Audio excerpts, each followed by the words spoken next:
Alkisah, Abu Nawas memiliki tetangga baru.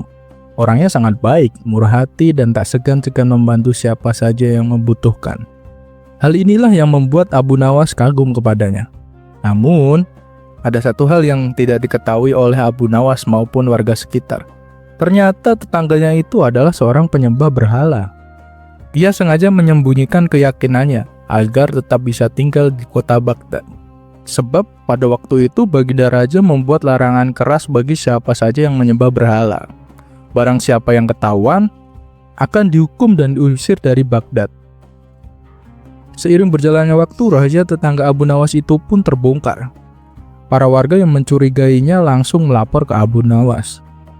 "Wahai Abu Nawas, tetangga baru kita yang kelihatannya baik itu ternyata penyembah berhala," kata salah satu dari mereka. Sontak Abu Nawas terkejut.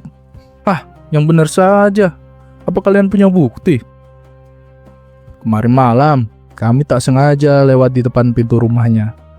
Dari dalam terdengar suara doa-doa yang tak lazim. Karena penasaran, kita mengintip. Ternyata ia sedang beribadah, menyembah patung dan menyebut Tuhannya sebagai Tuhan penjaga rezeki," jelas mereka. Warga lain menimpali. Pantas saja setiap kali dia memberi bantuan dia selalu bilang, "Ini pemberian dari Tuhan penjaga rezeki." Abu Nawas pun terdiam. Ia tak menyangka tetangga yang selama ini ia kagumi ternyata penyembah berhala. Salah satu warga pun mengusulkan, "Kita harus melaporkannya ke istana agar dia dihukum dan diusir dari Baghdad." "Betul itu, aku setuju," sahut warga lainnya. Namun Abu Nawas menolak usulan itu. Ia punya cara lain untuk menyelesaikan masalah tersebut. "Kalian jangan gegabah, bagaimanapun juga dia adalah tetangga yang baik. Bukankah dia sering menolong kalian saat kalian kesulitan?" kata Abu Nawas. "Iya sih Abu Nawas, tapi kami khawatir dengan keyakinannya yang menyimpang itu," ujar warga. "Masalah keyakinan itu karena dia belum dapat hidayah saja. Tugas kita adalah menyadarkannya," jawab Abu Nawas. "Lalu, apa yang harus kita lakukan?" tanya mereka. "Aku punya rencana, kalian lihat saja nanti," kata Abu Nawas sambil tersenyum. Malam harinya Abu Nawas mulai menjalankan rencananya. Ia menuju rumah tetangganya ketika sang tetangga sudah tertidur pulas. Abu Nawas mencuri patung berhalanya dan membuangnya ke tempat sampah. Keesokan paginya tetangganya panik. Ia terkejut karena patungnya hilang. Ia mencari ke seluruh penjuru kota. Hingga akhirnya ia menemukan patung itu di tumpukan sampah. Ia pun murka. "Sungguh keterlaluan orang yang berani melakukan ini kepada Tuhanku. Jika aku tahu siapa pelakunya, aku akan celakakan dia." Ia lalu membersihkan patung itu, menyemprot aromanya, dan menaruhnya kembali ke tempat semula sambil berucap, "Wahai Tuhan penjaga rizki, aku akan melindungimu." Malam berikutnya, Abu Nawas kembali melakukan hal yang sama, mencuri patung itu dan membuangnya ke tempat sampah. Keesokan harinya, sang tetangga kembali terkejut dan marah, tapi tetap membersihkannya lagi. Hal tersebut berlangsung beberapa malam. Abu Nawas tak pernah bosan melakukannya. Sampai akhirnya, sang tetangga mulai frustasi. Kali ini ia tak marah kepada pencurinya, tapi kepada patungnya sendiri. "Baiklah, akan kukaitkan pedang ini di tubuhmu. Kalau kau benar-benar Tuhan, kau pasti bisa melindungi dirimu sendiri, bukan, dari orang-orang jahat itu?" Ia pun menancapkan pedang itu di patungnya, lalu masuk kamar dan tertidur.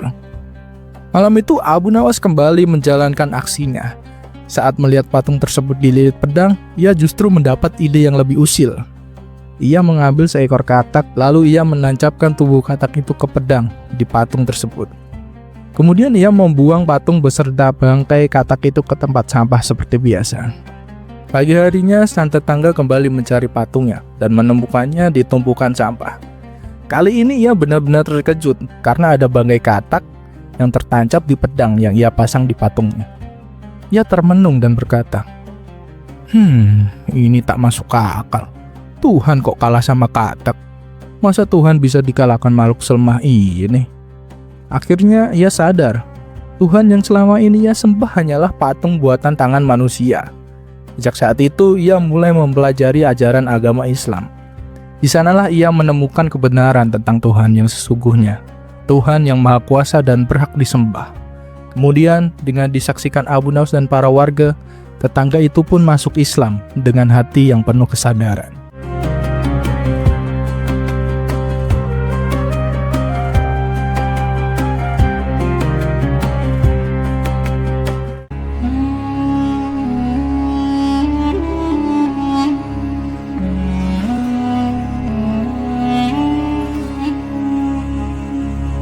Tidak semua penyakit bisa disembuhkan dengan ramuan, dan tidak semua ketakutan bisa diusir dengan senjata. Ketika seorang raja yang sangat penakut meminta bantuan, Abu Nawas justru memilih cara yang tidak pernah terfikirkan oleh siapapun. Bukan sihir, bukan pula kekuatan gaib, melainkan sesuatu yang selama ini tersembunyi di dalam diri sang raja sendiri. Beginilah kisah lengkapnya. Pada suatu hari, Baginda Raja memerintahkan para pengawal untuk memanggil Abu Nawas agar segera datang ke istana. Tak lama kemudian, Abu Nawas pun menghadap. "Ada apa, wahai Paduka Mulia?" tanya Abu Nawas. "Begini Abu Nawas," jawab Baginda Raja. "Aku butuh bantuanmu. Sahabatku seorang raja di negeri seberang adalah raja yang sangat penakut. Aku ingin kau menyembuhkannya dari rasa takut itu." Abu Nawas pun bertanya lebih lanjut tentang keadaan sang raja. Ketakutan yang dialaminya sungguh tidak wajar, Abu Nawas. Ia takut pada segala hal, bahkan pada bayang-bayangnya sendiri. Ia selalu membawa pengawal kemanapun ia pergi, bahkan ke kamar mandi sekalipun, jelas Baginda Raja. Abu Nawas terdiam sejenak. Ia berpikir cukup lama. Hingga akhirnya mendapat sebuah ide untuk menyembuhkan sang raja. "Jangan khawatir Paduka yang mulia, saya punya ramuan minuman sakti untuk menyembuhkannya," ucap Abu Nawas dengan yakin. Keesokan harinya Abu Nawas bersama Baginda Raja berangkat menuju negeri seberang. Singkat cerita, mereka pun tiba dan langsung disambut di istana. Abu Nawas kemudian diperkenalkan dengan raja negeri tersebut. "Wahai Tuan Raja," kata Abu Nawas, "saya membawa obat ajaib yang dapat membuat Anda kebal terhadap serangan ketakutan."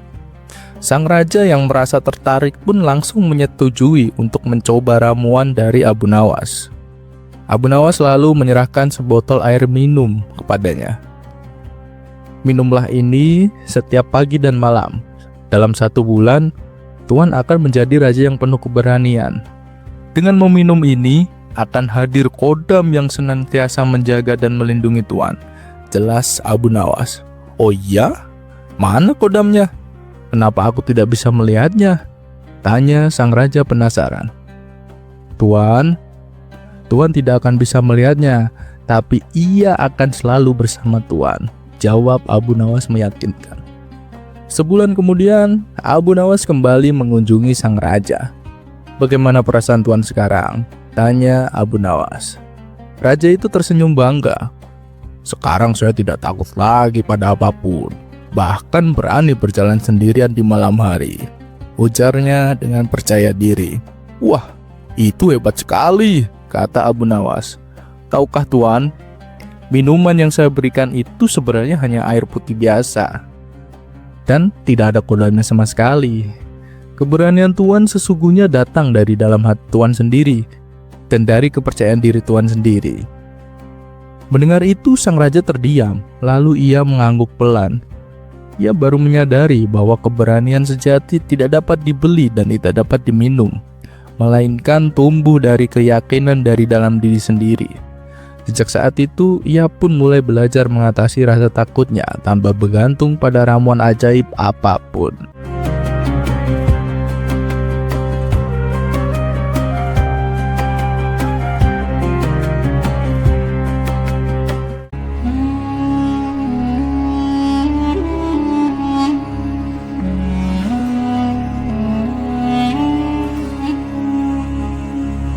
Pada suatu hari, Baginda Raja mengumpulkan para menteri di istana untuk membahas permasalahan penting kerajaannya. Abu Nawas yang dikenal sebagai penasihat cerdik dan jenaka juga turut diundang dalam pertemuan tersebut. Setelah pembahasan selesai, Baginda Raja memberi peringatan keras kepada semua yang hadir. Besok, kalian semua harus datang tepat waktu. Jika ada yang terlambat, aku tak segan-segan menjatuhkan hukuman, ancam Baginda Raja dengan suara tegas. Semua yang hadir pun membungkuk hormat dan memohon diri untuk pulang, termasuk Abu Nawas. Keesokan paginya seperti biasa, Abu Nawas pergi ke pasar untuk menjual kayu dagangannya. Setelah semua kayu laku, ia pun mampir ke sebuah warung untuk beristirahat sambil menikmati secangkir teh. Ternyata di warung itu banyak kawan-kawannya yang berkumpul. Abu Nawas pun ikut nimbrung dan larut dalam obrolan yang hangat penuh tawa. Saking asiknya berbincang, Abu Nawas sampai lupa bahwa hari itu ia punya janji penting, menghadiri rapat lanjutan bersama Baginda Raja. Menjelang siang, sang istri datang tergopoh-gopoh menghampirinya. "Wahai suamiku, barusan ada utusan istana datang mencarimu," ujar istrinya cemas. "Astagfirullah, aku lupa. Hari ini aku ada janji dengan Paduka Raja," seru Abu Nawas terkejut. Tanpa membuang waktu, ia pun langsung meninggalkan warung dan kawan-kawannya, lalu berlari menuju istana sambil membatin, "Wah, kali ini pasti aku kena hukuman." Sesampainya di istana, ternyata benar. Baginda Raja dan para menteri sudah berkumpul. Melihat Abu Nawas yang datang terlambat, Baginda Raja langsung menegur. "Hei Abu Nawas, kenapa kamu terlambat?" tanyanya dengan nada dingin. Dengan wajah ketakutan, Abu Nawas membungkuk dalam-dalam. "Ampun Paduka yang mulia, saya mengaku bersalah," jawab Abu Nawas penuh penyesalan palsu. "Bukankah aku sudah peringatkan? Siapapun yang datang terlambat akan dihukum," ucap Baginda Raja. Abu Nawas segera bersilat lidah. Paduka yang mulia, keterlambatan saya ini bukan tanpa alasan." "Lalu, apa alasanmu?" tanya Baginda penasaran. "Begini Paduka, dalam perjalanan menuju istana, saya terus dibuntuti bayangan hitam. Saya sudah coba menghindar, tapi bayangan itu selalu mengikuti kemanapun saya pergi. Karena itulah saya jadi sangat ketakutan, dan akhirnya terlambat sampai," jelas Abu Nawas. Seketika ruangan tamu menjadi hening. Para menteri saling pandang. Baginda Raja mengerutkan dahinya. "Bayangan hitam?" tanya salah satu menteri. "Siapa itu?" "Saya sendiri tak tahu Tuan Menteri," jawab Abu Nawas pura-pura serius. "Siang bolong seperti ini, mana mungkin ada setan?" ucap Baginda Raja setengah curiga. "Kamu jangan mengada-ngada Abu Nawas. Kalau Paduka tak percaya, saya bisa tunjukkan sekarang juga," kata Abu Nawas mantap. Karena penasaran, Baginda Raja dan para menteri ikut bersama Abu Nawas keluar ruangan menuju halaman istana. Saat matahari bersinar terik, Abu Nawas berdiri di tengah lapangan. Ia menunjuk bayangan tubuhnya sendiri yang jatuh ke tanah. Lihat Paduka, bayangan hitam itu masih mengikuti saya." Lalu ia mulai berlari kecil sana kemari sambil berteriak. "Dia mengikutiku, kemanapun aku pergi, dia tak pernah berhenti membuntutiku." Melihat tingkah Abu Nawas yang seperti orang dikejar bayang-bayang secara harfiah, Baginda Raja dan para menteri tak bisa menahan tawanya. Mereka tertawa terpinggal-pinggang, hingga beberapa bahkan memegang perutnya. Ternyata, bayangan hitam yang dimaksud Abu Nawas hanyalah bayangan tubuhnya sendiri, yang muncul karena sinar matahari. Tawa yang lepas membuat suasana istana menjadi cair. Ketegangan yang tadinya menyelimuti rapat pun berubah menjadi ringan. Baginda Raja menggeleng-gelengkan kepala sambil tersenyum. Sudahlah Abu Nawas. Kau ini memang selalu punya akal ajaib. Aku ampuni keterlambatanmu, ucap Baginda Raja tertawa geli. Abu Nawas pun diizinkan untuk bergabung dalam rapat. Tanpa hukuman sedikit pun. Bahkan, ia malah berhasil menghibur seluruh istana.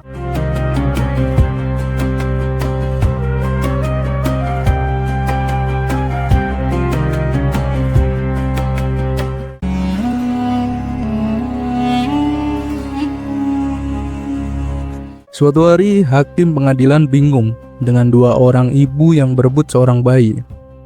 Kedua ibu tersebut sama-sama memiliki bukti yang kuat sebagai ibu kandung bayi tersebut, membuat hakim tidak bisa menentukan siapa yang sebenarnya berhak menjadi ibu kandung. Dengan kebimbangan itu, hakim memutuskan untuk meminta bantuan Raja Harun ar-Rasyid untuk menyelesaikan kasus ini. Namun, meskipun Raja turun tangan untuk menyelesaikan masalah tersebut, kedua ibu itu tetap keras kepala dan tidak bersedia mengalah. Raja pun memanggil Abu Nawas ke istana untuk mencari solusi agar bayi tersebut tidak terkatung-katung dan bisa bersatu kembali dengan sang ibu kandungnya. Keesokan harinya, Abu Nawas pergi ke pengadilan dengan seorang algojo. Dia menyuruh meletakkan bayi tersebut di atas sebuah meja. Sebelum menjawab pertanyaan saya akan bertanya sekali lagi. Adakah di antara kalian berdua yang bersedia menyerahkan bayi ini kepada ibunya yang asli? Tanya Abu Nawas kepada kedua ibu tersebut. Bayi ini adalah anakku, jawab keduanya hampir bersamaan. Baiklah, karena kalian berdua sama-sama menginginkan bayi ini, dengan terpaksa saya akan membelah bayi ini menjadi dua, jawab Abu Nawas. Mendengar jawaban itu, ibu pertama dengan cepat setuju dengan usulan tersebut. Namun, ibu kedua menangis histeris dan memohon agar Abu Nawas tidak melaksanakan ancamannya.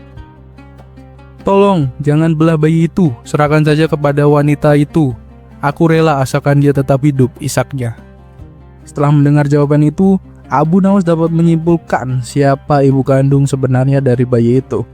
Lalu dia menyerahkan bayi tersebut kepada ibu kandungnya, yaitu ibu yang kedua. Setelah itu, Abu Nawas meminta agar pengadilan menghukum ibu yang pertama sesuai dengan kejahatannya. Hal ini dikarenakan tidak ada seorang ibu yang tega melihat anaknya dibunuh, apalagi di hadapannya sendiri. Akhirnya masalah pun terselesaikan, dan si bayi akhirnya dapat bersatu kembali dengan ibu kandungnya.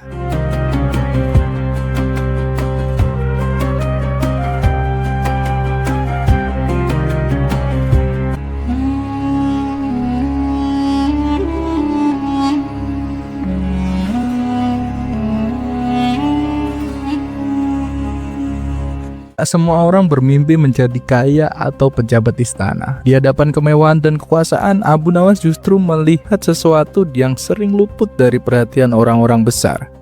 Dalam obrolan santai bersama Baginda Raja, satu pertanyaan sederhana merubah menjadi sindiran halus yang membuat sang raja tertawa, sekaligus tersadar. Begini kisah selengkapnya.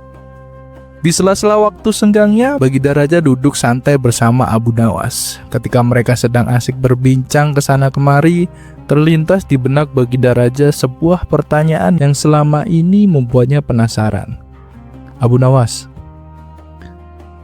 andai kau mau menjadi pejabat istana, hidupmu pasti akan kaya. Apa sih enaknya jadi orang miskin? Tanya Baginda Raja. Dengan enteng Abu Nawas menjawab, Siap malam saya bisa tidur nyenyak Paduka, karena tidak takut kemalingan. Mana ada maling yang mau mencuri di rumah orang miskin.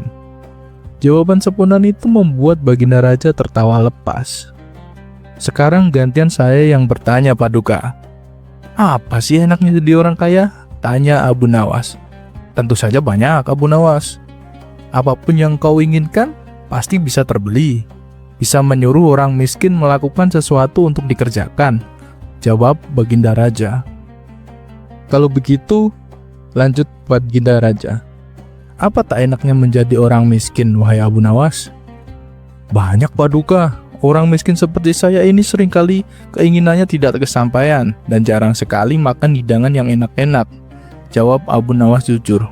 Oh begitu ya, lalu menurutmu apakah ada orang yang lebih buruk daripada hidup sebagai orang miskin? Tanya Baginda Raja lagi. Tentu saja ada Paduka, jawab Abu Nawas dengan tenang. Yaitu hidup sebagai temannya orang miskin. Orang seperti itu tidak punya perasaan karena suka menyuruh seenaknya. Menyadari bahwa perkataan Abu Nawas itu menyindir dirinya, Baginda Raja justru tertawa terpingkal-pingkar. Kurang ajar kamu Abu Nawas, seloroh Baginda Raja sambil terus tertawa.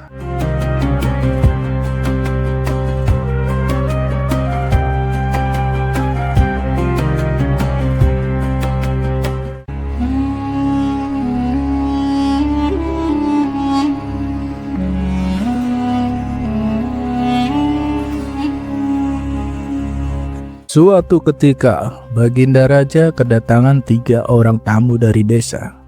Ketiga orang ini adalah Ahmad, Zulfikar, dan Wahab. Mereka sedang mengalami permasalahan yang cukup rumit. Dan karena itulah mereka datang untuk meminta solusi kepada Baginda Raja. "Apa permasalahan yang membuat kalian bingung?" tanya Baginda Raja.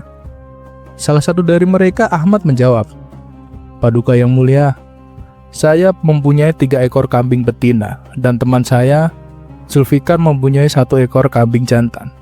Kami berdua sepakat menitipkan semua kambing itu kepada Wahab untuk dikembangbiakkan. Tapi kami juga sudah membuat kesepakatan bahwa jika kambing-kambing itu beranak, maka keuntungannya akan dibagi 3. Adapun pembagiannya adalah sebagai berikut. Saya mendapat separuh dari kambing yang ada. Zulfikar mendapat 1/3 dan Wahab mendapat 1/8, jelas Ahmad. "Lalu, apakah kambing itu sudah beranak pinak?" tanya Baginda Raja. "Sudah, Baginda," jawab Ahmad. "Tapi sekarang jumlah kambingnya ada 23. Nah, dengan jumlah tersebut, kami bingung bagaimana cara membaginya sesuai kesepakatan." Mendengar keluhan itu, Baginda Raja terdiam dan mulai berpikir. Membagi 23 ekor kambing sesuai perjanjian itu bukanlah hal mudah.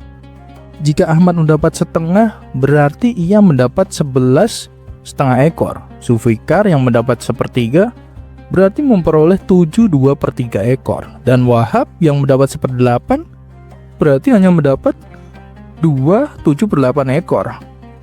Tentu tidak mungkin membagi kambing dengan cara dipotong-potong begitu. Justru akan semakin rumit, pikir Baginda Raja. Para pejabat dan menteri yang hadir pun tak sanggup memecahkan masalah itu. Melihat keadaan tersebut, Baginda Raja akhirnya memutuskan untuk memanggil Abu Nawas. Mungkin Abu Nawas bisa mengatasi masalah ini, gumam Baginda Raja dalam hati. Lalu Baginda menyuruh prajurit untuk memanggil Abu Nawas ke istana. Tak lama kemudian datanglah Abu Nawas menghadap. "Ampun Paduka yang mulia, ada gerangan apa hamba dipanggil?" tanya Abu Nawas. Baginda Raja pun menjelaskan permasalahan yang sedang dihadapi oleh Ahmad, Zulfikar, dan Wahab. "Oh, kalau begitu sih gampang Paduka," jawab Abu Nawas santai. "Insya Allah saya bisa menyelesaikannya dengan adil. Tapi saya minta tolong, kambing-kambingnya dibawa masuk dulu ke dalam istana," lanjutnya. Akhirnya ke-23 ekor kambing itu dituntun masuk. Setelah menghitung ulang dan memastikan jumlahnya benar, Abu Nawas berkata, "Paduka yang mulia, izinkan saya meminjam 1 ekor kambing milik Baginda." Baginda pun meminjamkan seekor kambing, sehingga jumlahnya menjadi 24 ekor. Sekarang jumlahnya 24. "Pak Ahmad, karena Anda mendapat setengah bagian, silahkan ambil 12 ekor kambing," ujar Abu Nawas. Ahmad pun mengambil 12 ekor. "Zulfikar, Anda mendapat 1/3, jadi silakan ambil 8 ekor," lanjut Abu Nawas. Zulfikar pun mengambil bagiannya. "Dan Pak Wahab, karena Anda mendapat 1/8, silakan ambil 3 ekor kambing," kata Abu Nawas. Wahab juga mengambil bagiannya. "Nah, sekarang tinggal 1 ekor. Karena kambing itu saya pinjam dari Baginda Raja, maka saya kembalikan ke Baginda," jelas Abu Nawas. Dengan demikian, semuanya mendapat hak sesuai kesepakatan tanpa harus memotong-motong kambing. Ketiga orang itu pun merasa puas dengan solusi yang diberikan Abu Nawas. Maka mereka berterima kasih dan kembali ke rumah masing-masing. Baginda Raja juga berterima kasih kepada Abu Nawas dan memberikan hadiah karena telah membantu menyelesaikan persoalan rakyatnya.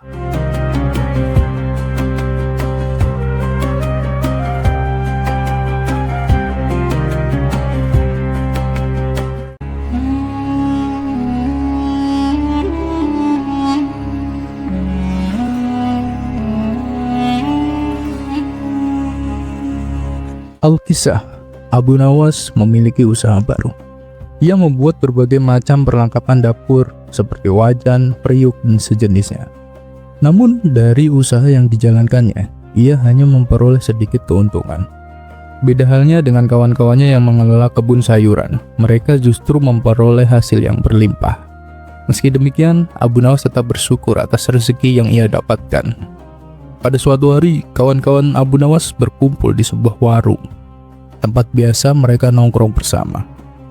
Masing-masing dari mereka mulai menceritakan kesuksesan hasil perkebunannya, sementara Abu Nawas hanya menjadi pendengar setia. Lelaki pertama yang seorang petani timun berkata penuh semangat, "Hei kawan-kawan, selama ini aku menanam timun, ada satu pengalaman yang sangat menakjubkan." "Apa itu?" tanya yang lain penasaran. "Ketika waktunya panen, ada satu timun yang besarnya sepanjang ini," katanya sambil menentangkan tangan selebar mungkin. Lelaki kedua, petani wortel, tak mau kalah. "Itu belum seberapa. Waktu saya panen wortel, ada satu wortel yang besarnya seukuran batang pohon kelapa." Lelaki ketiga, petani kol, ikut menyombongkan dirinya. "Hanya seperti itu kalian bangga? Kalau dibandingkan dengan pengalamanku, kalian pasti kalah." "Oh iya? Emangnya pengalaman apa?" tanya mereka tak percaya. "Saat panen, ada satu kol yang besar seukuran lubak. Kalau kalian tidak percaya, datang aja ke rumahku. Bisa kalian lihat sendiri," jawabnya meyakinkan. "Wah, tidak disangka ya. Ternyata kita semua punya pengalaman yang menakjubkan," ujar salah satu dari mereka. Di tengah perbincangan penuh semangat itu, Abu Nawas justru tampak santai, asyik menghirup secangkir teh di tangannya. Ia seolah tak peduli dengan cerita-cerita hebat dari teman-temannya. Melihat itu, mereka pun menoleh dan bertanya, "Hei Abu Nawas, bagaimana denganmu? Apa kamu juga memiliki pengalaman menakjubkan selama membuat perlengkapan dapur?" Abu Nawas menoleh dan mengalihkan pandangannya kepada mereka. "Kalian bertanya padaku? Coba ulangi tadi. Aku kurang memperhatikannya," jawabnya santai. Mereka pun mengulangi pertanyaannya. "Selama kamu membuat peralatan dapur, pengalaman menakjubkan apa yang kamu alami?" Abu Nawas tersenyum dan menjawab, "Oh, soal itu. Aku pernah membuat wajan yang ukurannya sebesar rumah." Sontak mereka semua terkejut. "Emangnya ada orang yang minta dibuatkan wajan sebesar itu?" tanya mereka.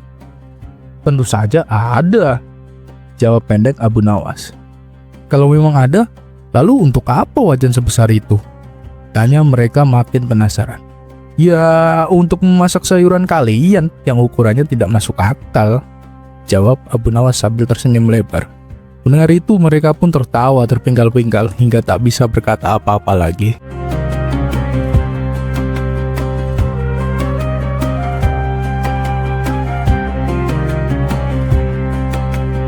Cerita selanjutnya.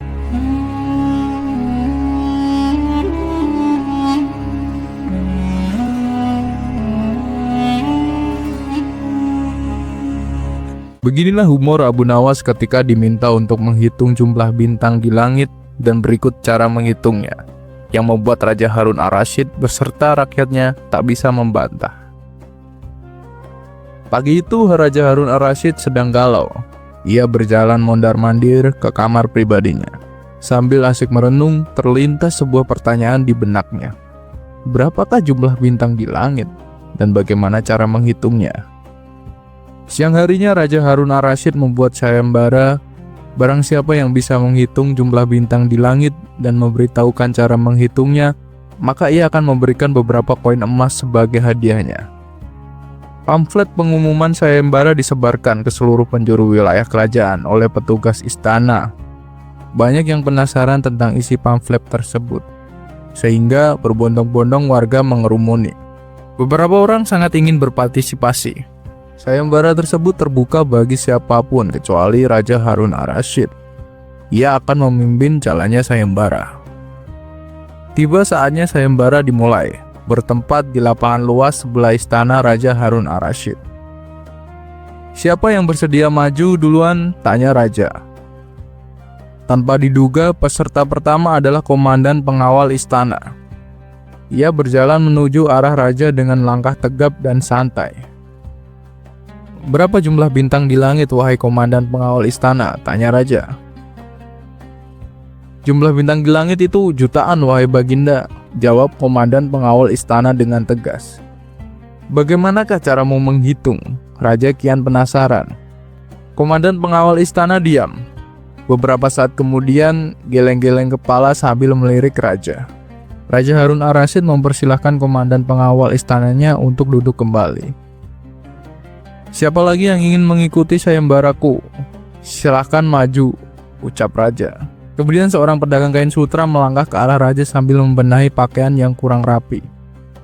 Berapa jumlah bintang di langit, wahai pedagang kain? Tanya raja. Miliaran, wahai Baginda, jawab pedagang. Bagaimanakah caramu menghitungnya? Tanya raja lagi. Karena ekspresi pedagang kain sama seperti peserta pertama, raja pun mempersilahkan untuk kembali ke tempat. Raja berjalan bolak-balik di atas singgasananya, lantas berteriak, "Siapa lagi yang ingin mencoba? Mari berhitung mundur dari angka 10. Jika tidak ada yang mampu menjawab dengan benar, maka sayembara ini aku anggap selesai." Menuju hitungan mundur ke angka 2, Abu Nawas mengacungkan tangan sambil merangsek masuk ke depan. "Saya bisa menjawab pertanyaan itu, wahai Paduka," sergah Abu Nawas. "Berapa jumlah bintang di langit, hai Abu Nawas, dan bagaimanakah cara menghitungnya?" "Sebelum menjawab pertanyaan tuanku, hamba minta disediakan seekor kuda jantan besar," pintanya. Beberapa panitia sayembara lantas membawa jenis hewan yang diminta oleh Abu Nawas. "Begini Baginda, Raja. Jumlah bintang di langit sama dengan semua bulu kuda yang ada di kerajaan ini," sambil menunjuk ke arah kuda. "Cara menghitungnya pun simple, tinggal mulai dari angka 1 sampai selesai kan?" "Baginda hitung sendiri kalau tidak percaya," jawab Abu Nawas.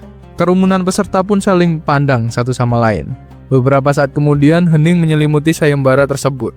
Semua terpana dengan jawaban Abu Nawas. Raja Harun ar-Rasyid berpikir bahwasanya tidak mungkin bisa menghitung semua bulu kuda yang ada di kerajaan ini. Akhirnya, sambil cemberut, raja memberikan hadiah beberapa batang emas kepada Abu Nawas. Sembari berjalan menuju rumah masing-masing, beberapa warga nampak saling berbisik, "Kok bisa ya gitu ya?" Dan kali ini, raja pun mengakui kehebatan Abu Nawas.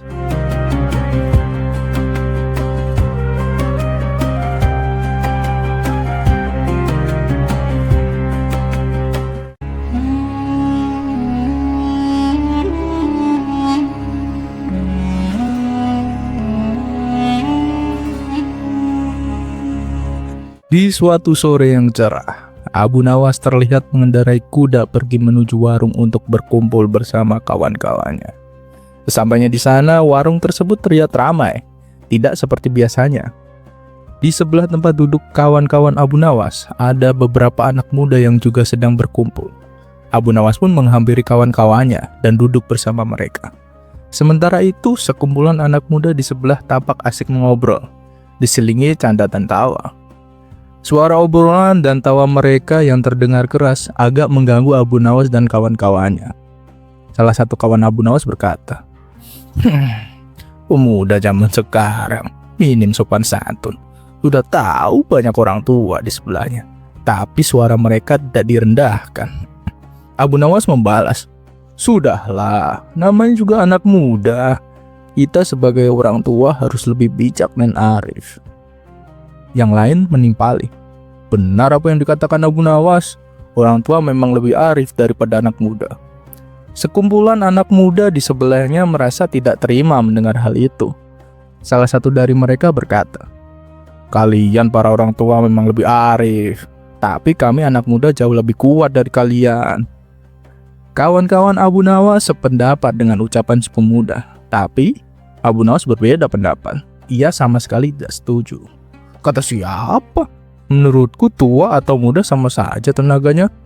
Waktu masih muda sama saja, ketika sudah tua juga." "Wahai Pak Tua, coba buktikan ucapanmu," kata salah satu pemuda. "Baik, akan aku buktikan. Kau lihat kuda yang kunaiki? Waktu aku masih muda, aku tak kuat mengangkatnya. Dan sekarang, ketika sudah tua, aku masih juga tak kuat," jawab Abu Nawas. "Kalau kau tak percaya, coba angkat kuda itu. Pasti tenagamu tidak kuat seperti aku, lanjut Abu Nawas. Mendengar itu spontan kawan-kawan Abu Nawas tertawa terpingkal-pingkal. Adapun si pemuda berlalu meninggalkan Abu Nawas dengan menahan rasa malu.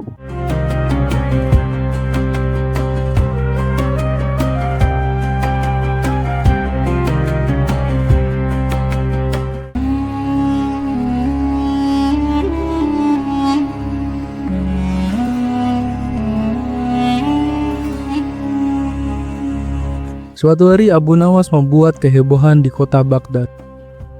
Dia keluar dari rumahnya di siang hari sambil membawa lampu minyak dan berjalan ke setiap sudut kota sambil celingak-celinguk kanan kiri. Tingkah lakunya ini membuat warga kota bingung. Bagaimana mungkin orang sejelas Abu Nawas berjalan di siang hari sambil membawa lampu?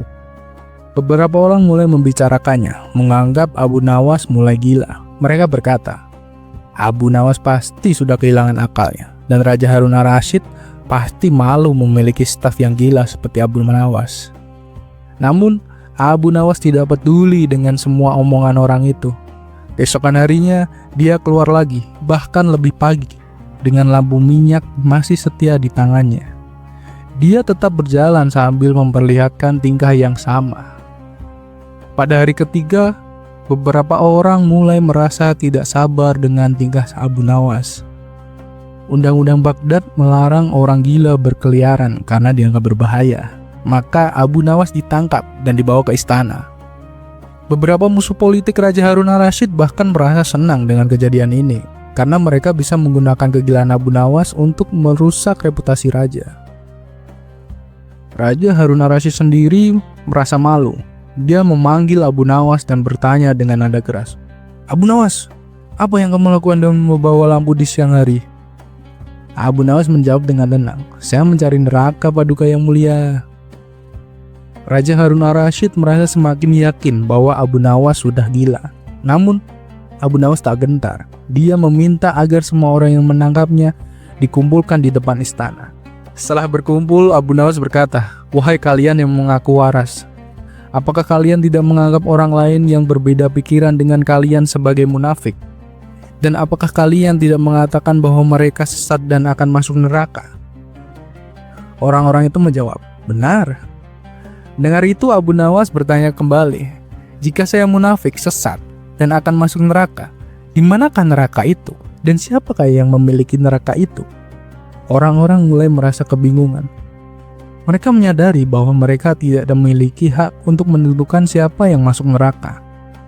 Raja Harun ar-Rasyid pun tertawa kecil mendengar kata-kata Abu Nawas. Dengan akal sehatnya, Abu Nawas menunjukkan bahwa menilai seseorang dan menyatakan mereka masuk neraka adalah tindakan yang kurang pantas.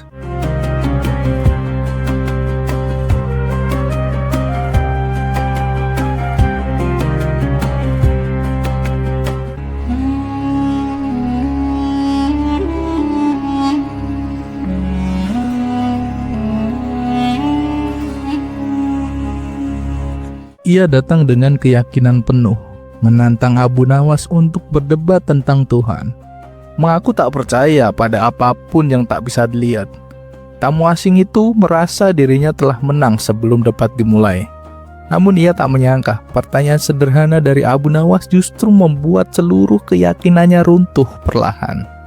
Beginilah kisah selengkapnya.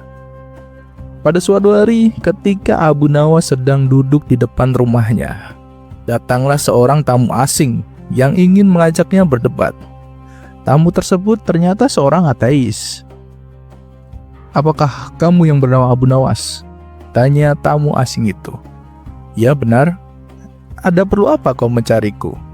Jawab Abu Nawas. Aku ingin mengajakmu berdebat tentang ketuhanan, kata tamu asing tersebut.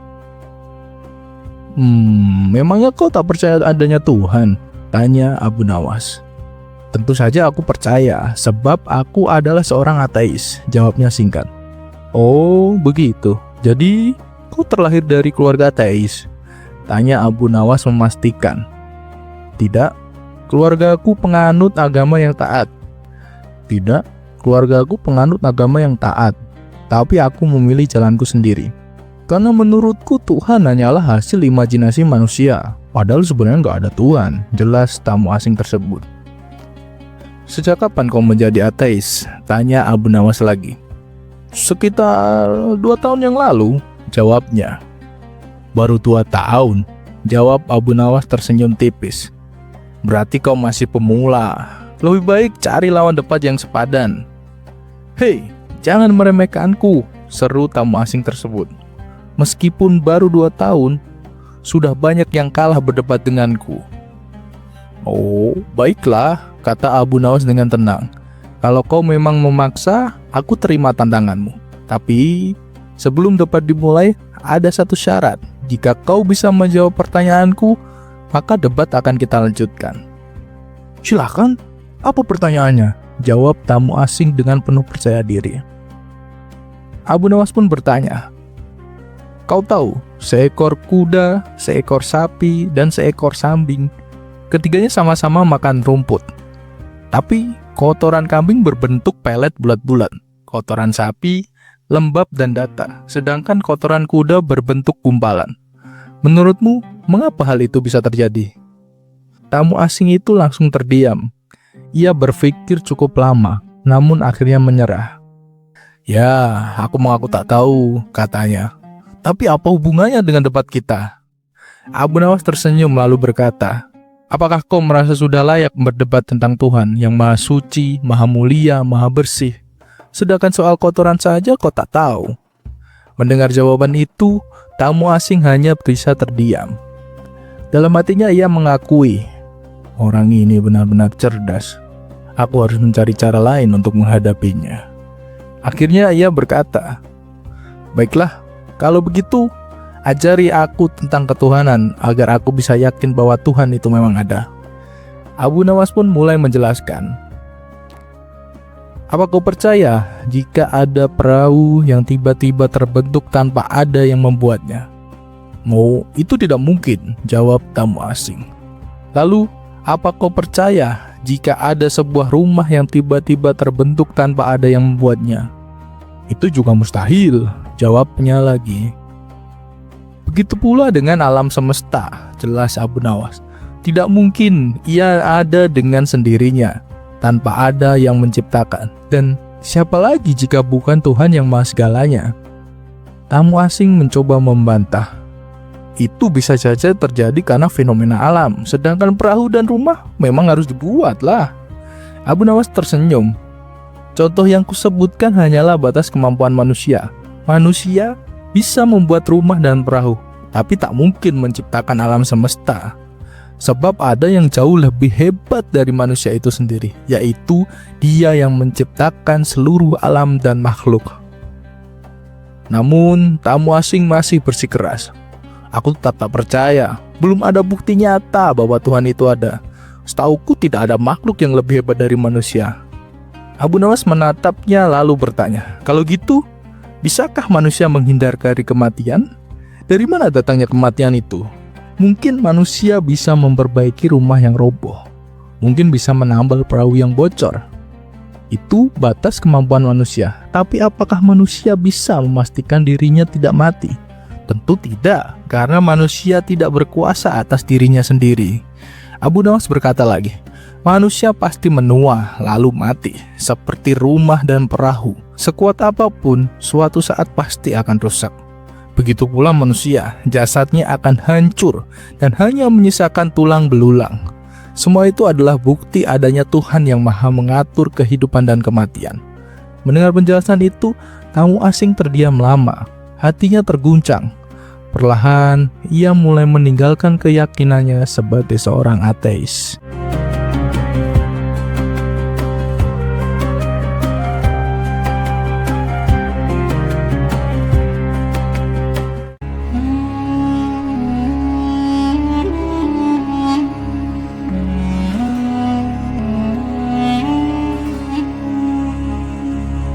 Ketika sebuah kesempatan dimanfaatkan dengan licik, keadilan seringkali terlihat kalah di awal. Seorang petani yang terdesak kebutuhan air justru terjebak dalam permainan kata-kata yang merugikan.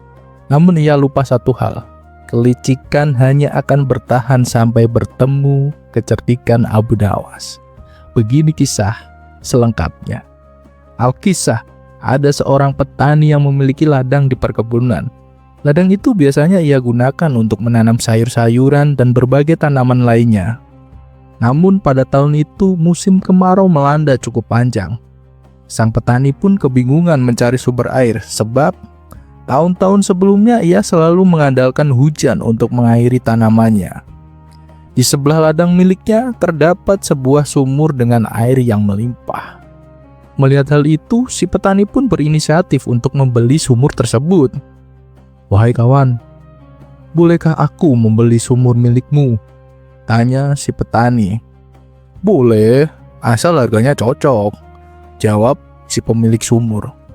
"Baiklah, berapa harga yang kau inginkan?" "Harganya 100 dinar," jawabnya singkat. "Hah? 100 dinar? Mahal sekali," seru si petani. "Kalau tidak mau ya udah, aku tidak memaksa," ujar pemilik sumur. Namun karena sangat membutuhkan air untuk ladangnya, si petani pun akhirnya terpaksa menyetujui pembelian sumur itu dengan harga yang sangat-sangat tinggi. Ternyata pemilik sumur tersebut adalah orang yang licik. Ia masih ingin mengambil keuntungan lebih. Esok harinya, ketika si petani hendak mengambil air, tiba-tiba pemilik sumur menegurnya. "Hei, aku hanya menjual sumurnya, bukan airnya. Air itu masih milikku. Kalau kau mau mengambilnya, kau juga harus membayar." Si petani pun terkejut dan langsung memprotes. "Apa-apaan ini? Aku sudah membeli sumur dengan harga yang mahal. Seharusnya air di dalamnya juga milikku." Namun pemilik sumur tetap ngotot. "Oh tidak, perjanjian hanya sumur, bukan airnya. Jadi air itu tetap milikku." Pertengkaran pun tak terhindarkan. Warga sekitar yang mendengar keributan segera berdatangan untuk menengahi. "Sudah, lebih baik bawa masalah ini ke pengadilan saja," saran salah seorang warga. Akhirnya mereka pun mendatangi rumah Tuan Hakim. Namun Tuan Hakim sendiri kebingungan memutuskan perkara tersebut. Maka ia pun memanggil Abu Nawas untuk dimintai pendapat. Tak lama kemudian Abu Nawas datang. "Apa masalah kalian?" tanyanya. Si petani pun menjelaskan. "Begini Tuan Abu, aku sudah membeli sumur darinya. Tapi setelah aku beli, aku tidak boleh mengambil airnya, padahal aku sudah membayar mahal." Abu Nawas menoleh ke pemilik sumur. "Benarkah begitu? Apa alasanmu?" Pemilik sumur menjawab dengan santai. "Benar. Saat ia membeli, perjanjiannya hanya sumur, bukan air. Jadi air itu tetap milikku." Abu Nawas mengerenyit. Dalam hatinya ia tahu orang ini sangat licik. Namun ia telah menyiapkan siasat untuk membuatnya kapok. "Baiklah," kata Abu Nawas. "Yang dikatakan pemilik sumur memang benar. Air itu memang miliknya. Jadi kalau kamu mau mengambil air, kamu harus membayar." Si petani terkejut. "Apa? Ini tidak adil Tuan Abu." Sementara itu, pemilik sumur tertawa puas. "Lihat kan, keputusan Tuan Abu sangatlah adil," katanya dengan sombong. "Tunggu dulu," kata Abu Nawas menukas. "Aku belum selesai bicara. Air di dalam sumur memanglah milikmu. Tapi sumurnya adalah milik si petani. Karena itu, aku perintahkan kau untuk segera mengeluarkan seluruh airmu dari dalam sumur. Jangan sampai tersisa setetes pun." Tetapi itu tidak mungkin Tuan Abu," seru pemilik sumur panik. "Kalau begitu kau harus membayar sewa tempat," jawab tegas Abu Nawas. "Sebab airmu berada di dalam sumur milik si petani." "Wahai petani, berapa harga sewa per jari?" 10 dinar Tuan Abu," jawab si petani mantap. "Nah," kata Abu Nawas, "mulai sekarang dan seterusnya kau harus membayar 10 dinar setiap hari kepada si petani."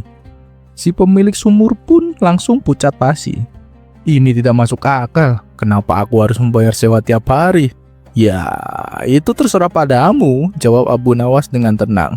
"Jika kau tetap bersikeras dengan air itu milikmu, maka kau wajib membayar sewa, kecuali kau ikhlaskan air itu menjadi milik si petani.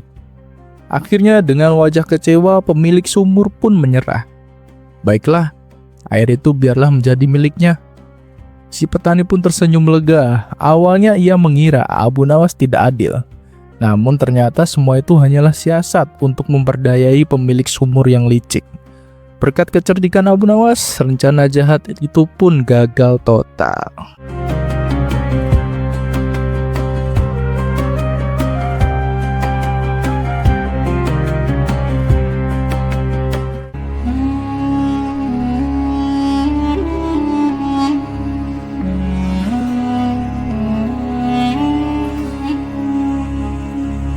Banyak orang gemar mengajarkan etika dan kesopanan kepada orang lain, tapi sedikit yang benar-benar memahami maknanya. Pada suatu hari, seorang petapa suci datang dengan niat mulia. Ia ingin menyadarkan Abu Nawas yang dianggapnya tak beretika. Namun ia tak menyangka, pertemuan singkat itu justru akan berakhir dengan pelajaran yang menohok. Bukan untuk Abu Nawas, melainkan untuk dirinya sendiri. Pada suatu hari, datanglah seorang petapa suci yang merasa terpanggil untuk menyadarkan Abu Nawas. Menurutnya, tingkah laku Abu Nawas selama ini tidak mencerminkan manusia yang memiliki etika, moral, dan kesopanan. Ia ingin menunjukkan bahwa ajaran keyakinannya selalu mengedepankan cinta, kasih, dan sikap saling memuliakan sesama. Tujuan utamanya tak lain agar Abu Nawas tertarik dan mengikuti keyakinannya. Maka berangkatlah sang pertapa ke rumah Abu Nawas. Sesampainya di sana, ia langsung mengetuk pintu. Ketika Abu Nawas membukanya, ia terkejut melihat seorang pertapa datang berkunjung. Namun dengan ramah, ia tetap mempersilahkan tamunya masuk. "Ada keperluan apa Tuan datang jauh-jauh ke rumah saya?" tanya Abu Nawas dengan sopan. Dengan terus terang, sang petapa menjawab, "Aku datang untuk mengajarkan kepadamu tentang etika, norma, dan kesopanan dalam bermasyarakat. Dalam agamaku, cinta, kasih, dan memuliakan sesama adalah sebuah kewajiban." Abu Nawas menjawab dengan tenang, "Begini Tuan, meskipun saya seorang muslim, saya tetap menghormati keyakinan Anda. Dan Anda sebagai tamu, Anda tetap saya muliakan." Namun, selama perbincangan berlangsung, sang pertapa tak henti-hentinya mencoba mendoktrin Abu Nawas agar mengikuti ajarannya. Melihat gelagat itu, Abu Nawas pun memutuskan untuk sedikit mengerjainya. Tentu saja dengan cara konyol, khas Abu Nawas. "Bagaimana kalau kita makan dulu?" tawar Abu Nawas. "Oh, itu bagus, saya juga sudah lapar," jawab sang petapa. Abu Nawas kemudian membawa 2 piring kosong dan 1 nampan berisi 2 potong daging, 1 kecil dan 1 besar. Ia menyerahkan 1 piring kosong kepada sang pertapa dan 1 lagi untuk dirinya sendiri. Setelah itu Abu Nawas mengambil potongan daging kecil dan meletakkannya di piring sang pertapa. Sementara potongan daging besar ia ambil untuk dirinya sendiri. Sang petapa langsung menegur, "Wahai Abu Nawas, itu tidak sopan, itu tidak beretika. Seorang tamu harusnya diberi yang lebih baik." "Berarti caraku salah?" tanya Abu Nawas berpura-pura polos. "Iya Abu Nawas, itulah tujuanku datang kemari, mengajarkanmu bagaimana cara benar dan menghormati tamu," jawab sang pertapa. "Oh, begitu ya," balas Abu Nawas sambil mengembalikan 2 potong daging ke dalam nampan. "Kalau begitu, boleh aku bertanya? Jika kau jadi aku, apa yang kau lakukan?" "Aku akan mengambilkan daging yang besar untukmu Abu Nawas," jawab sang pertapa yakin. Abu Nawas pun mengambil daging besar dan menaruhnya di piringnya sendiri. "Lalu, aku akan mengambil daging yang kecil untuk diriku sendiri," lanjut sang pertapa. Abu Nawas pun mengambil daging kecil dan meletakkannya di piring sang pertapa. "Ini, silahkan dimakan," ucap Abu Nawas sambil tersenyum. Sementara sang pertapa hanya mendapatkan daging kecil, Abu Nawas menikmati daging besar di hadapannya. Setelah ia selesai makan, Abu Nawas berkata, Bukankah hasil akhirnya sama saja dengan yang aku lakukan di awal tadi? Sang pertapa pun terdiam. Tak lama kemudian, Abu Nawas kembali bertanya, "Tuan, apakah Anda tahu bagaimana tata cara makan yang baik?" "Oh, itu mudah. Pertama, saya akan memanjatkan syukur atas rezeki yang saya terima. Setelah itu, saya makan perlahan dan mengunyah dengan mulut tertutup," jawab sang pertapa dengan yakin. "Itu salah," sahut Abu Nawas tegas. "Kenapa salah? Itu sesuai etika dan norma dalam menghormati makanan," bantah sang pertapa. "Yang kamu lakukan itu hanya adab di permukaan," jelas Abu Nawas. "Yang lebih baik dan penting adalah memastikan makanan itu berasal dari jalan yang halal. Bila seorang memakan makanan yang haram, meskipun dengan 1000 adab, tidak ada manfaatnya. Bahkan, makanan haram akan mengotori hati dan membuatnya menjadi hitam." Mendengar penjelasan itu, sang pertapa suci pun terdiam. Ia sadar justru dirinya yang sedang dipermainkan dan diajari. Akhirnya ia pun pamit pulang, meninggalkan rumah Abu Nawas dengan langkah kikuk dan hati penuh pertanyaan.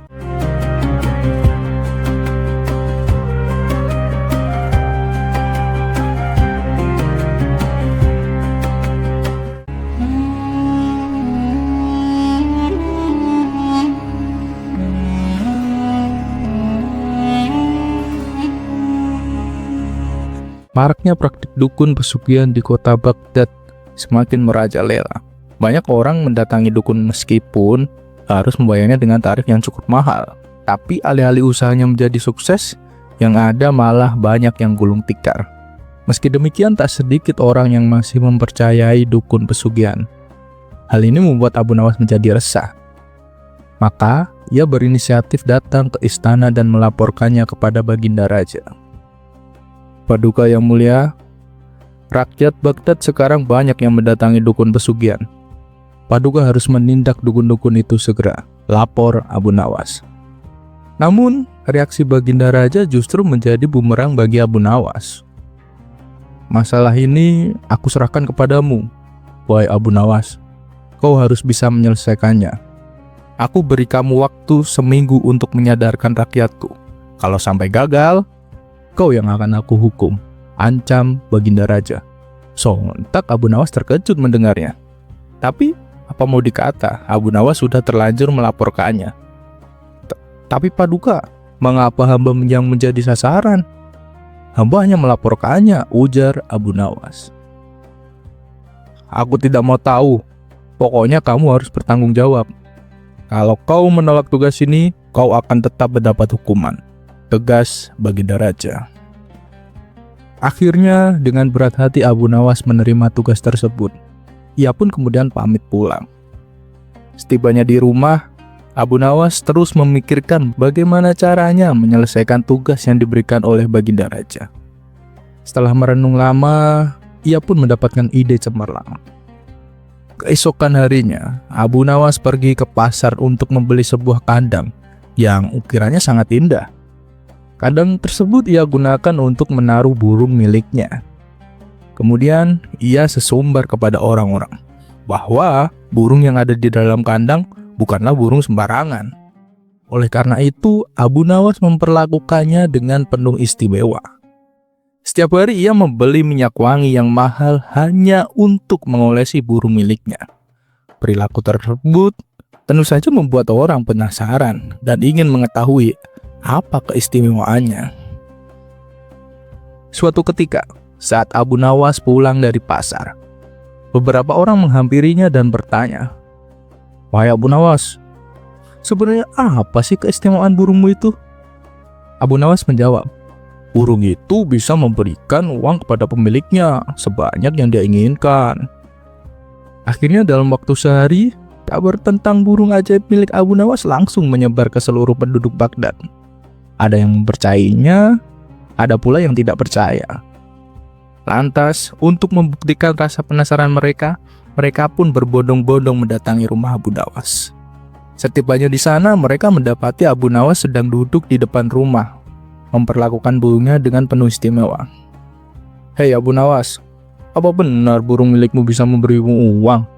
tanya mereka. "Katanya sih begitu," jawab Abu Nawas. "Jadi, selama ini burung itu tidak pernah memberimu uang?" tanya mereka lagi. "Sampai saat ini sih belum.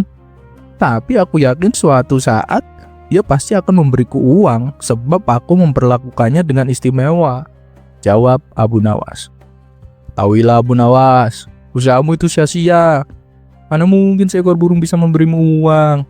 Percuma saja kamu memberinya minyak wangi yang mahal dan memperlakukannya secara istimewa. Itu justru akan membuatmu kehilangan banyak uang," kata mereka. Inilah saat yang ditunggu-tunggu Abu Nawas. Ia pun kemudian berkata, "Lalu, bagaimana dengan kalian? Kalian rela mendatangi dukun pesugihan dengan menghabiskan uang yang banyak? Apa kalian yakin dengan mendatanginya usaha kalian bisa bertambah sukses? Yang ada uang kalian semakin berkurang.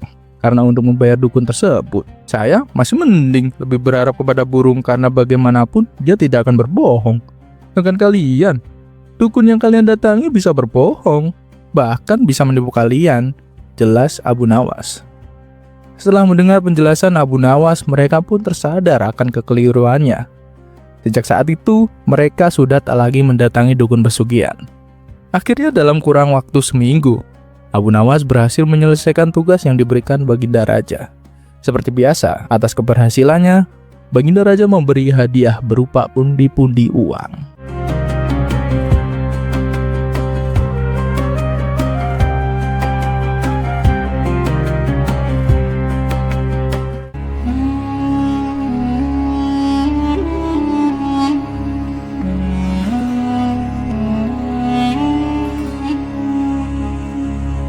Seekor kuda bertanduk yang langka, tawaran harga tinggi yang tak masuk akal, dan kematian yang mendadak seharusnya membawa kerugian besar.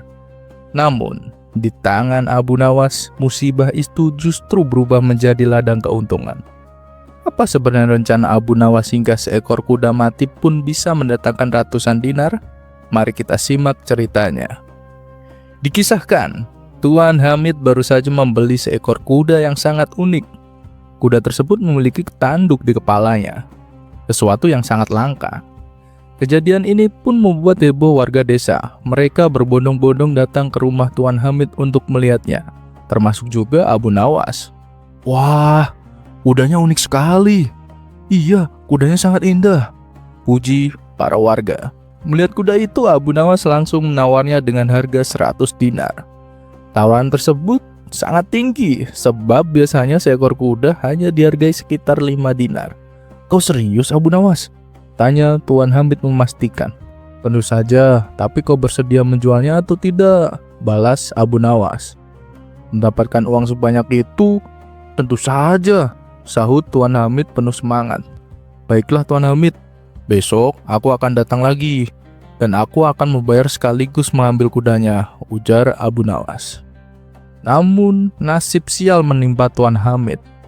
Malam harinya, kuda bertanduk itu tiba-tiba mati tanpa sebab. Keesokan paginya, Tuan Hamid buru-buru memberitahu Abu Nawas. "Maaf Abu Nawas, kudanya sudah mati," kata Tuan Hamid dengan wajah kecewa. "Tidak apa-apa, aku tetap akan membelinya," balas Abu Nawas dengan tenang. Mendengar jawaban itu, Tuan Hamid makin bingung. "Kau yakin Abu Nawas? Nanti kau rugi," ujar Tuan Hamid ragu. Namun Abu Nawas tetap bersikeras membeli kuda yang telah mati itu. Karena terus didesak, akhirnya Tuan Hamid pun setuju. Setelah menerima pembayaran, ia kembali bertanya dengan penuh rasa penasaran. "Wahai Abu Nawas, coba beritahu aku, mengapa kau ingin membeli kuda yang sudah mati?" "Maaf, aku sedang buru-buru ke istana. Nanti sore akan aku jelaskan," jawab Abu Nawas sambil pergi membawa kuda mati itu. Menjelang sore, rasa penasaran itu membuat Tuan Hamid mendatangi rumah Abu Nawas kembali. "Wahai Abu Nawas, sekarang tolong jelaskan kepadaku," pintanya. "Jadi begini," jawab Abu Nawas. "Kemarin di istana, aku mengadakan undian kepada para menteri. Untuk ikut undian itu, mereka harus bayar 20 dinar. "Undian? Undian apa?" Tanya Tuan Hamid heran. Kemudian untuk mendapatkan kuda bertanduk, terang Abu Nawas, ada 20 orang menteri yang ikut. Jadi aku berhasil mengumpulkan 400 dinar. Wah, itu cerdas. Tapi apa tidak ada yang kecewa? Tanya Tuan Hamid. Wahai Tuan Hamid, namanya juga undian. Pemenangnya pasti hanya satu. Jawab Abu Nawas sambil tersenyum. Dan justru pemenangnya itulah yang kecewa karena mendapatkan kuda yang sudah mati. Tapi agar dia tidak terlalu kecewa, aku kembalikan saja uang yang 20 dinar. Dia pun pergi dengan tenang. Mendengar penjelasan itu, Tuan Hamid pun tertawa lepas. Kagum pada kecerdikan Abu Nawas yang mampu mengubah kerugian menjadi keuntungan.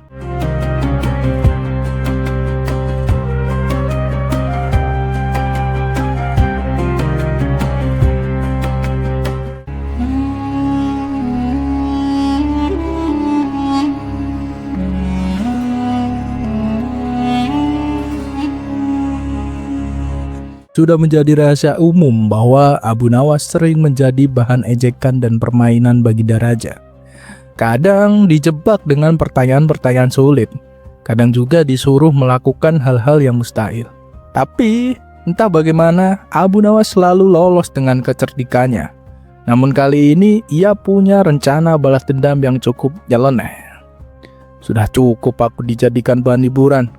Sekarang giliran Baginda yang tertawa karena ulahku, gumam Abu Nawas sambil tersenyum licik. Suatu pagi, penduduk kota dikejutkan oleh pemandangan yang sungguh aneh. Abu Nawas berjalan menuju istana dengan keledainya yang sudah didandani seperti raja. Kepala si keledai dihiasi mahkota palsu dari logam kaleng yang mengkilap, dan tubuhnya dibalut kain tirai yang tampak mewah jika dilihat dari kejauhan. Sambil berjalan, Abu Nawas berteriak lantang, "Hidup Baginda Raja! Hidup Baginda Raja!" Orang-orang keluar dari rumah mereka. Beberapa melongo, beberapa tertawa, tapi ada juga yang geram. Wah, Abu Nawas sudah gila. Dia menyamakan raja dengan keledai, ujar seorang warga. "Gak bisa dibiarkan. Laporkan ke istana, ini penghinaan," teriak yang lain. Namun Abu Nawas tetap tenang. Ia terus berjalan dengan ekspresi bangga, seolah benar-benar sedang mengarak sang raja. Sesampainya di depan gerbang istana, teriakannya semakin keras, bahkan si keledai pun tampak kebingungan. Mungkin karena terlalu banyak disoraki. Seorang prajurit raja yang berjaga langsung panik.